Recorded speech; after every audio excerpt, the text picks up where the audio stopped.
નમસ્કાર મિત્રો સ્વાગત છે તમારું અમારી યુટ્યુબ ચેનલમાં। અત્યારે જ્યારે ગરમીનો પારો દિવસે ને દિવસે વધી રહ્યો છે ત્યારે હવામાન વિભાગ દ્વારા હીટ વેવની આગાહી વ્યક્ત કરવામાં આવી છે। પારો જશે 44 ડિગ્રીને પાર।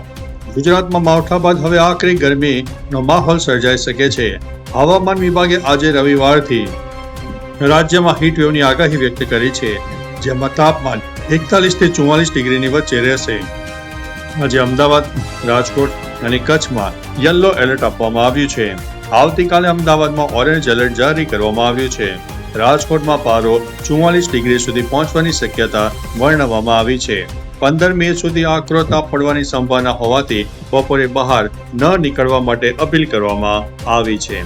મિત્રો, અન્ય મહત્વના સમાચારની વાત કરીએ તો દિલ્હીમાં આ જગ્યાઓ પર આતંકવાદી હુમલાનું એલર્ટ। દિલ્હીમાં આતંકવાદી હુમલાના ઇનપુટ મળતા સુરક્ષા એજન્સીઓ એલર્ટ મોડ ઉપર આવી ગઈ છે। ડીડીયુ માર્ગ સ્થિત ભાજપ મુખ્યાલય અને મહત્વની સરકારી કચેરીઓને હુમલાખોરો કાર બોમ્બ કે આઈઈડી દ્વારા નિશાન બનાવી શકે છે। આ ગંભીર એલર્ટ બાદ સમગ્ર વિસ્તારમાં દિલ્હી પોલીસ અને પેરામિલિટરી ફોર્સનો ચુસ્ત પોલીસ બંદોબસ્ત ગોઠવી દેવામાં આવ્યો છે। દિલ્હીમાં કડક સુરક્ષા કવચ તૈનાત કરવામાં આવ્યું છે। મિત્રો, અન્ય મહત્વના સમાચારની વાત કરીએ તો અમેરિકાએ જાહેર કરી છે યુએફઓ ફાઇલો। ચંદ્ર ઉપર રહસ્યમય દ્રશ્યો જોવા મળ્યા। અમેરિકાએ પ્રથમ વખત યુએફઓ સંબંધિત ગુપ્ત ફાઇલો જારી કરી છે, જેમાં ચંદ્ર પર રહસ્યમય વસ્તુઓ દેખાયાનો દાવો કરવામાં આવ્યો।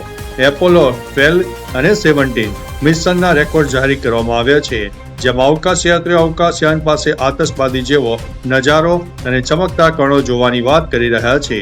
સેંકડો વિડીયો અને ફોટા સાર્વજનિક થતા એલિયન અંગે ફરી ચર્ચાઓ જાગી છે, જો કે સરકારે કોઈ પાકા પુરાવા આપ્યા નથી।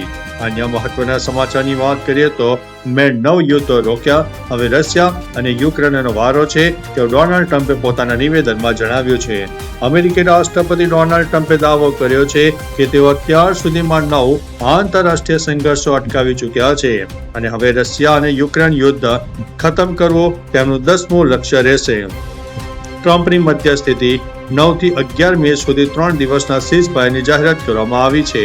આ દરમિયાન બંને દેશો 1000 થી લઈને 1000 કેદીઓની અદલાબદલી કરશે। પુતિન અને ઝેલેન્સ્કીએ ટ્રમ્પની અપીલ સ્વીકારી હોવાનો દાવો વ્યક્ત કરવામાં આવ્યો છે। અન્ય મહત્વના સમાચારની વાત કરીએ તો આતંકવાદી હુમલાનું હાઈ એલર્ટ। ઓપરેશન સિંધુની પહેલી વર્ષગાંઠ નિમિત્તે આતંકવાદી ચેતવણી જારી કરવામાં આવી છે। તપાસ એજન્સીઓને ચોક્કસ માહિતી મળી છે કે આતંકવાદીઓ ભાજપ મુખ્યાલય સહિત અન્ય ઘણા મહત્વપૂર્ણ સ્થળોને નિશાન બનાવી શકે છે। સૂત્રો અનુસાર તપાસ એજન્સીઓને દિલ્હીના ડીડીયુ માર્ગ પર ભાજપ મુખ્યાલય પર આતંકવાદી હુમલાની ધમકી મળી છે। વધુમાં નજીકના સરકારી કાર્યાલયોમાં પણ વિસ્ફોટની ધમકી જારી કરવામાં આવી છે। અન્ય મહત્વના સમાચારની વાત કરીએ તો ભયાનક માર્ગ અકસ્માત, 3 લોકોના થયા છે મોત। હાપુડ ગંગા એક્સપ્રેસ વે પર ભીષણ અકસ્માતમાં 3 લોકોના મોત થયા છે। મૃતકોમાં 2 મહિલા અને 1 માસૂમનો સમાવેશ થાય છે। જણાવીએ કે ઘટના તે સમયે થઈ જ્યારે એક પૂરપાટ ઝડપે આવી રહેલા કન્ટેનર સ્ટીયરિંગ ઉપરનો કાબુ ગુમાવતા ડિવાઈડર સાથે અથડાયો, જે બાદ કન્ટેનર પલટી ખાઈ ગયું, જે કન્ટેનર નીચે આવી જતા 2 મહિલા અને બાળકનું મૃત્યુ થયું છે। ઘટનાની જાણ પોલીસને કરાતા ટીમ ઘટના સ્થળે પહોંચીને આગળની કાર્યવાહી હાથ ધરી છે। અન્ય મહત્વના સમાચારની વાત કરીએ તો વિજય થલપતિએ સીએમ પદના શપથ લીધા। તામિલનાડુને આખરે નવા મુખ્યમંત્રી મળી ગયા છે। અભિનેતાથી નેતા બનેલા થલપતિ વિજયે આજે ચેન્નઈના નહેરુ સ્ટેડિયમમાં આયોજિત કાર્યક્રમમાં સીએમ પદના શપથ લીધા। શપથ ગ્રહણ સમારોહમાં રાહુલ ગાંધી સહિત વરિષ્ઠ નેતાઓ પણ સામેલ છે। અન્ય મહત્વના સમાચારની વાત કરીએ તો સિંગર કાજલ મહેરિયાના પતિ પર હુમલો। ગુજરાતી લોકગાયિકા કાજલ મહેરિયાના પતિ અલ્પેશ ઠાકોર ઉપર જીવલેણ હુમલો કરાયો છે। માંડલના વિઠલાપુર પાસે ગઢાણા ગામે એક લગ્ન પ્રસંગમાં કાર્યક્રમમાં ફોટો પડાવવા જેવી બાબતે મામલો બીચક્યો હતો। ઘટનામાં સ્ટેજ કાર્યક્રમ સાથે બાદમાં કાજલ મહેરિયાની કાર ઉપર પણ હુમલો કરવામાં આવ્યો, જો કે આ બાબતે પોલીસ ફરિયાદ નોંધાઈ છે। ઉલ્લેખનીય છે કે ગુજરાતની લોકગાયિકા કાજલ મહેરિયાના પ્રેમ લગ્નનો વિવાદ લાંબા સમયથી ચાલી રહ્યો છે। અન્ય મહત્વના સમાચારની વાત કરીએ તો પરીક્ષણ, મિસાઇલ 1 ટાર્ગેટ અનેક। ભારત તેની તાકાતમાં વધારો અને મજબૂત કરતા એડવાન્સ અગ્નિ 5 મિસાઇલનું સફળ પરીક્ષણ કરવામાં આવ્યું। અગ્નિ 5 મિસાઇલનું આ પરીક્ષણ ઓડિશાના ડોક્ટર APJ અબ્દુલ કલામ આઇલેન્ડમાં કર્યું. વધુમાં રક્ષા મંત્રાલયે જણાવ્યું છે કે આ મિસાઇલમાં મલ્ટીપલ ઇન્ડિપેન્ડન્ટલી ટાર્ગેટેબલ રી-એન્ટ્રી વ્હીકલ એટલે કે MIRV ટેકનોલોજીનો ઉપયોગ કરવામાં આવ્યો છે. આ ટેકનોલોજીથી એક જ મિસાઇલથી દુશ્મનોના અલગ અલગ ઠેકાણાઓને નિશાન બનાવી શકાય છે.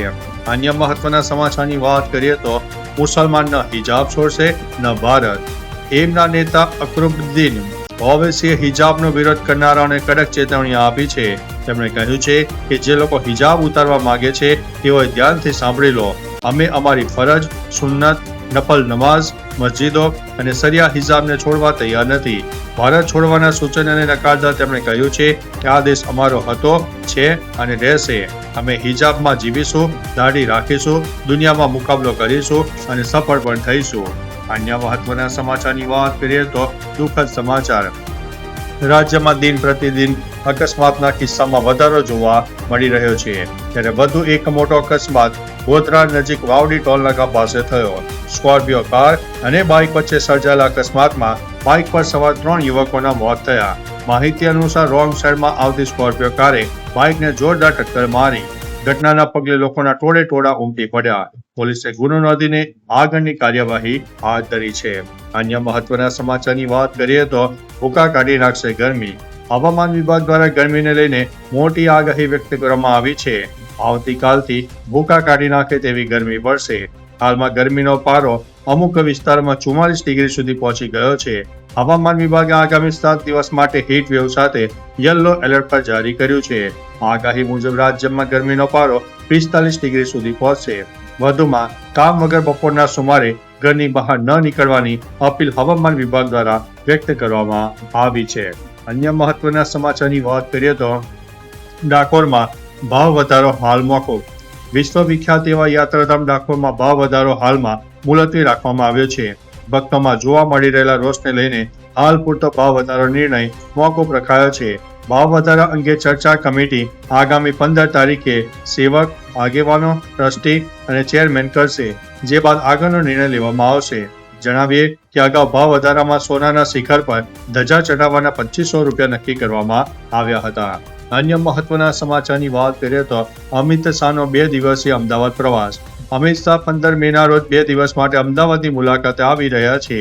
આ મુલાકાત અમદાવાદ મહાનગરપાલિકાના નવનિયુક્ત કાઉન્સિલરો અને સ્થાનિક સંગઠન માટે ખૂબ જ મહત્વપૂર્ણ સાબિત થશે. અમિત શાહ નવા કાઉન્સિલરો સાથે બેઠક કરશે અને જનહિત કાર્યો, વહીવટી પારદર્શિતા તેમજ સંગઠનની મજબૂતી અંગે માર્ગદર્શન આપશે. તેઓ વિવિધ વિકાસલક્ષી પ્રોજેક્ટનું નિરીક્ષણ અને લોકાર્પણ પણ કરી શકે છે. અન્ય મહત્વના સમાચારની વાત કરીએ તો એલ્વિસ યાદવને મારી નાખવાની ધમકી મળી છે. એલ્વિસ યાદવને જાનથી મારી નાખવાની ધમકી મળી રહી છે. સામે આવેલી માહિતી અનુસાર લોરેન્સ બિશ્નોઈ ગેંગ તરફથી એલ્વિસ યાદવને આ ધમકી મળી છે. તેની પાસે 10 કરોડ રૂપિયા માંગ્યા છે. યુટ્યુબરને કહેવામાં આવ્યું છે કે જો તે 2 દિવસમાં આ પૈસા નહીં મોકલે તો તેને ગોળી મારી દેવામાં આવશે. એલ્વિસ યાદવના પિતાને વિદેશના મોબાઈલ નંબર પરથી ગેરવસૂલીનો મેસેજ આવ્યો હતો. અન્ય મહત્વના સમાચારની વાત કરીએ તો પાણી માટે નર્મદા કેનાલમાં ધરણા. વઢવાણ તાલુકામાં નર્મદા કેનાલના કામ 15 વર્ષથી અધૂરા પડ્યા છે. આ કારણે કાળઝાળ ગરમીમાં ખેડૂતોને અનોખો વિરોધ પ્રદર્શન કર્યો. વઢવાણ, ખારવા, બલદાણા અને ગોમટા ગામના ખેડૂતોએ કેનાલમાં ઉતરીને ધરણા કર્યા. ખેડૂતોએ પોતાની જમીન કેનાલ માટે આપી હતી, પરંતુ 15 વર્ષમાં પાણીનું એક પણ ટીપું આવ્યું નથી. તંત્રએ જવાબ આપ્યો છે કે 300 મીટર કેનાલ બનાવવાનું ભૂલાઈ ગયું છે. હાલ કેનાલમાં પાણીની જગ્યાએ પાવડ અને જાળીઓ ઉગી ગઈ છે. અન્ય મહત્વના સમાચારની વાત કરીએ તો વધી શકે છે હોમ લોનના EMI. HDFC બેંકે તેના ગ્રાહકો માટે મિશ્ર સમાચાર આપ્યા છે. બેંકે વિવિધ મુદ્દતના MCLR દરોમાં 0.05% વધારો અને ઘટાડો પણ કર્યો છે. 3 વર્ષમાં MCLRમાં 0.05% વધારો કરવામાં આવ્યો છે, જ્યારે ટૂંકા ગાળાના દરોમાં ઘટાડો પણ કરવામાં આવ્યો છે. અન્ય મહત્વના સમાચારની વાત કરીએ તો ક્યારથી ઉપાડી શકશો ATMથી PFના પૈસા.